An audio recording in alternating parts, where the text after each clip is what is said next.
The bell above the door of the Daily Grind chimed a cheerful, oblivious tune, a stark contrast to the world-weariness that clung to the old man who pushed it open. He moved with the careful, measured gait of someone whose body kept a meticulous record of past pains. His face was a road map of a life lived hard, etched with lines of sun and sorrow, but his eyes, a pale, clear blue, held a quiet fire that had refused to be extinguished. Beside him, tethered by a simple leather leash, trotted a German shepherd mix, a magnificent animal whose powerful frame was marked by a single, poignant absence. Its tail was gone, docked short, and clean by a trauma long past. The dog moved with a focused calm, its gait perfectly in sync with the man's limp, a silent, four-legged shadow to his slow progress. They were a pair, a single entity of shared history and mutual reliance, moving through a world that had long since forgotten the price of their peace. The café was a cacophony of modern life. Steam hissed from the espresso machine like an angry serpent, laptops clicked and whirred, and conversations buzzed with the self-important urgency of a Monday morning. At the center of this small universe stood Mr. Finch, the manager, a man whose crisp white shirt was starched as stiffly as his smile. He surveyed his domain with the hawk-like intensity of a petty tyrant, his eyes darting from the sugar caddies to the alignment of the chairs, searching for imperfections to conquer. He was a man who confused control with respect, and tidiness with virtue. He spotted the old man and the dog the moment they entered, and his thin lips tightened into a line of disapproval. He saw not a veteran and his companion, but a potential mess, a disruption to his meticulously curated order.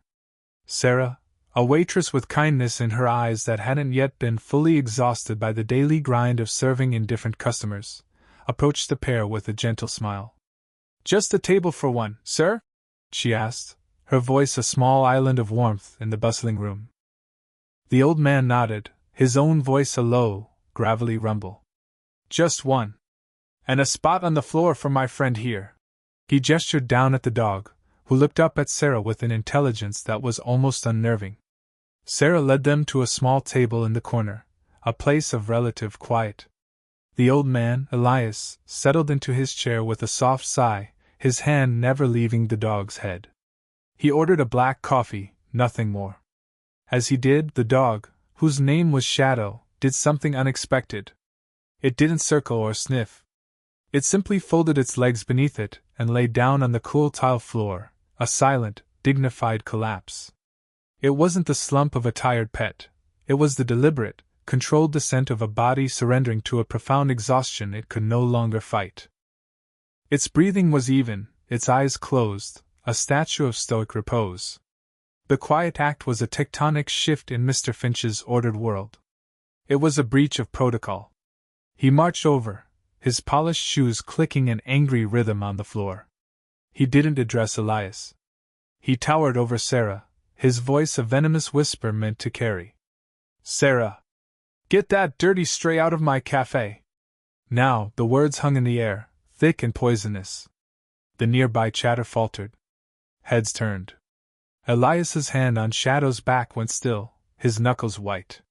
Sarah stared at her boss, then at the peaceful dog, then at the old man whose face had become a mask of placid sorrow.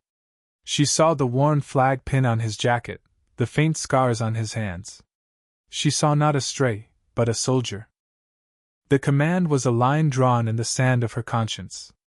She had crossed it for far less than this, for tips, for shifts, for the simple need to keep a job that was slowly eroding her spirit. But this time was different. This was not about a spilled drink, or a miscalculated bill. This was about dignity. She looked Mr. Finch directly in the eye, her own gaze unwavering. "No," she said, her voice clear and steady. "I will not!" A collective, quiet gasp rippled through the nearby tables. Mr. Finch's face contorted, shifting from pale anger to a blotchy, furious red. He had expected compliance, perhaps a sullen apology. He had not expected defiance. "What did you just say to me?" he hissed, leaning closer, invading her space. Sarah didn't flinch. She felt a strange calm settle over her, the kind that comes when you've made a decision you know is right, regardless of the cost. I said no, Mr. Finch. He's a service animal, and he isn't bothering anyone. She gestured to the motionless dog. He's just tired. Elias watched her, his expression unreadable, but a flicker of something, gratitude, perhaps surprise, danced in his pale eyes. He had fought battles all over the world, but here, in a noisy cafe, this young woman was fighting one for him. Service animal? Finch scoffed, his laugh a harsh, grating sound. It looks like a stray that's been in a dozen fights. It has no vest, no papers. It's a health code violation. Now do as I say, or you can get out with it. The ultimatum was public, brutal, and designed for maximum humiliation. Sarah felt the stares of the other patrons like physical blows. They were witnesses, silent jurors in this small, ugly courtroom. Instead of grabbing a broom to shoo the dog, she turned, walked to the counter, and filled a clean water bowl from the pitcher. She returned to the table, knelt, and placed the bowl gently on the floor beside Shadow's nose. The dog's eyes fluttered open, it lapped at the water for a moment, then rested its head back on its paws with a soft sigh. It was an act of profound, simple kindness, and in Mr. Finch's eyes, an act of open insurrection. That's it! He roared, his voice finally breaking free of its venomous whisper. You're fired! You are fired! Get your things and get out of my establishment! Now! The finality of the words seemed to suck the air from the room. Sarah slowly rose to her feet, her face pale but her chin held high. She began to untie the strings of her stained apron, the symbol of her servitude, her movements deliberate and unhurried. She wasn't just being fired, she felt as though she were being set free. The injustice of it all settled like a heavy shroud over the cafe. Patrons who had been enjoying their lattes and croissants now looked down into their cups, a collective wave of shame washing over them. They had seen it all, heard it all, and done nothing. Their silence was a form of complicity, and they knew it. Elias pushed his chair back and stood, his own movements slow and pained. He placed a hand gently on Sarah's arm as she laid her folded apron on the table. Young lady, he said, his voice resonating with a quiet authority that Finch's rage could never match. You did not have to do that. Sarah looked at him, and for the first time, she offered a genuine, unforced smile. Yes, sir, she replied softly. I did. Her gaze flickered to Shadow, still resting peacefully, oblivious to the human drama swirling above him. In that moment, her choice felt less like a sacrifice and more like a simple, necessary act of decency. Finch, puffed up with his victory, gestured towards the door with a flourish. Both of you! Out! And take your mangy animal with you before I call the pound! The threat was meant to be the final nail in their humiliation. Elias simply nodded, his dignity an impenetrable shield against the manager's vitriol. He picked up Shadow's leash, and the dog, as if sensing the shift in energy, rose gracefully to its feet, shaking itself once before standing at perfect attention by Elias's side. They were a portrait of resilience, the old soldier and his silent partner, about to retreat from a battle they hadn't started but had faced with honor. Together, he and Sarah began the slow walk toward the exit, a walk of the vanquished. The other customers watched, their coffee growing cold, the taste of their breakfast turning to ash in their mouths. The cheerful bell above the door was about to chime their departure, a final, ironic note in a symphony of cowardice and cruelty. Just as Elias's hand touched the door, a low, guttural rumble started to permeate the cafe. It wasn't the sound of a passing truck. It was deeper, more resonant, a vibration that seemed to come from the very ground beneath their feet. It grew steadily, a rising hum of powerful engines. Heads turned from the trio at the door to the large plate glass windows facing the street. Outside, the world had changed. A convoy of 3 matte black, military-grade SUVs had pulled up, blocking the entire street with disciplined precision. They weren't police cars. They were something else entirely. Vehicles that belonged to a world of silent, serious purpose. Doors opened in unison, and from them emerged a dozen figures. They were United States Marines, dressed in immaculate service uniforms, their movements economical and synchronized. They didn't run or shout. They moved with a chilling calm, establishing a perimeter around the cafe as if securing a hostile objective. The patrons inside were frozen, forks halfway to their mouths, conversations dead in their throats. The sudden, overwhelming display of disciplined force was so alien to the mundane setting of a coffee shop that it felt surreal, like a scene from a movie bleeding into reality. Mr. Finch, who had been preening behind the counter, felt a cold knot of dread form in his stomach. This was not the police. This was not animal control. This was something far beyond his understanding or authority. The Marines formed two perfect lines from the lead vehicle to the cafe entrance, creating a clear, protected corridor. The cafe fell into a profound, almost sacred silence. The only sound was the faint hum of the vehicle engines and the frantic, shallow breathing of Mr. Finch. A man stepped out of the lead SUV. He was older than the others, his uniform adorned with the eagles of a full colonel. His posture was ramrod straight, his face a stern, unyielding mask of command. He surveyed the scene with an eagle's gaze, taking in the cafe, the silent crowd, and finally, his eyes locking onto Elias Thorne standing by the door. The colonel gave a barely perceptible nod. And then, the true purpose of their arrival became devastatingly clear. Two Marines approached Shadow. They didn't grab his leash. They knelt. With reverent, practiced hands, they unclipped Elias's simple leather lead. From a pack, they produced a tactical harness, a piece of advanced military equipment made of Kevlar and black nylon, fitted with clasps and D-rings. On its side, embroidered in stark white, was the unmistakable insignia of a Marine Corps Special Operations Unit. They fitted the harness onto Shadow, their movements gentle but efficient. The dog stood perfectly still, accepting the gear as a knight accepts his armor.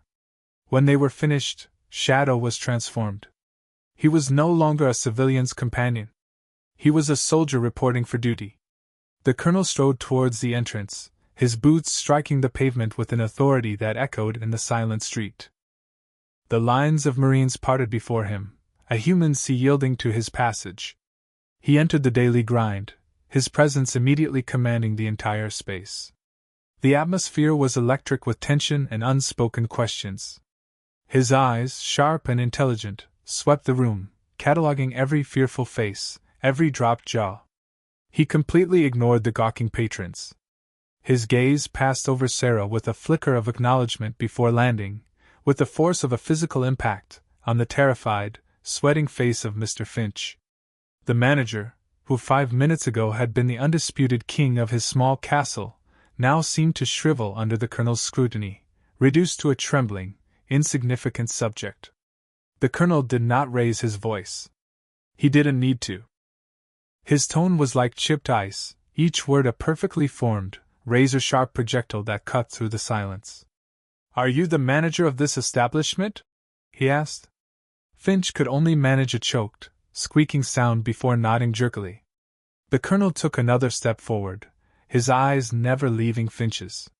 He gestured with a gloved hand, not towards Elias, but towards the dog now standing proudly in his new harness. "This animal," the colonel began, his voice low but carrying to every corner of the room, "is Gunnery Sergeant Shadow. He is a decorated military working dog, with more confirmed operational successes than most men in my command." A ripple of shock went through the room. A gunnery sergeant. The title, applied to the quiet, tailless dog, was so incongruous, so stunning, that it took a moment to even process. The colonel paused, letting the weight of the statement settle. Then he delivered the rest. "He is also the sole survivor of the Black Hawk helicopter that went down in the Hindu Kush Mountains 3 weeks ago. The crash that took the lives of all 5 members of Talon 3 to 1 inch. The collective shock in the room deepened into a palpable, heart-stopping awe. Every person in the cafe was now looking at the dog not as an animal, but as a miracle. A living monument to a tragedy they had only read about on the news. The colonel then shifted his gesture to the old man standing quietly by the door.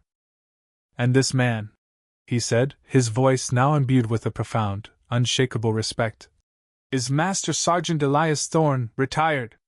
The finest canine handler this corps has ever produced.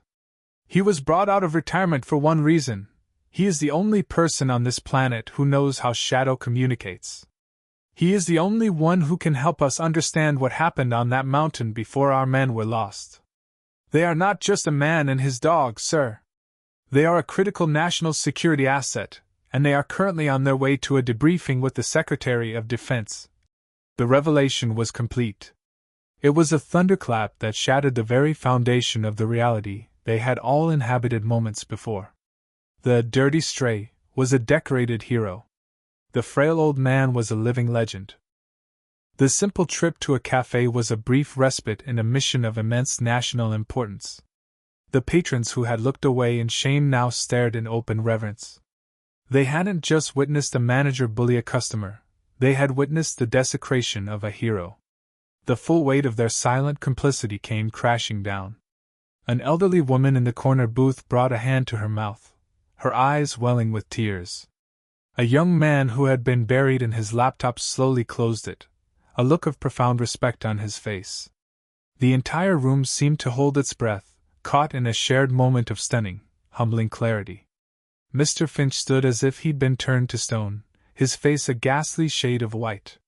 The blood had drained from it, leaving behind a mask of pure, unadulterated horror.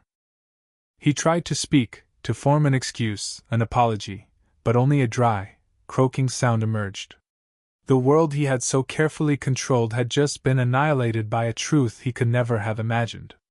He opened and closed his mouth like a fish out of water, his blustering authority utterly gone, replaced by the pathetic terror of a man who knows he has made a catastrophic, career-ending, soul-staining mistake. The colonel turned his back on Finch, dismissing him as one might dismiss an insect. His attention shifted entirely to Sarah, who stood frozen between shock and vindication. The colonel's stern expression softened, the hard lines around his eyes easing into something approaching warmth. He stepped towards her, and the Marines by the door subtly shifted, creating a space around them. "Ma'am," he said, his voice now filled with genuine respect. "My name is Colonel Hayes. On behalf of the United States Marine Corps, and a grateful nation, I want to thank you." Sarah was speechless, shaking her head slightly as if to clear it. "For what, sir?" she managed to whisper. "For a bowl of water," Hayes replied simply. "You showed kindness and honor to one of our own when he was vulnerable. You demonstrated more integrity in that single act than many people show in a lifetime. That is a quality we value above all others." He reached into his jacket pocket and pulled out a business card. "The Marine Corps Wounded Warrior Regiment has a civilian liaison program. We help veterans and their families navigate their return to civilian life. It's difficult work. It requires patience, empathy, and a strong moral compass. I think you'd be perfect for it. The position is in the city. It pays twice what you make here, and it matters. The job is yours if you want it." Tears welled in Sarah's eyes, not of sadness, but of overwhelming, unbelievable gratitude. She took the card with a trembling hand. It wasn't just a job offer, it was a life raft. It was validation. It was justice. Then, Colonel Hayes turned his attention back to the quivering manager. His voice dropped back to its icy, lethal calm. "As for you," he said, not even deigning to look at Finch directly, "you should know that this building, this entire city block, sits on land owned and leased by the Veterans Benevolence Fund.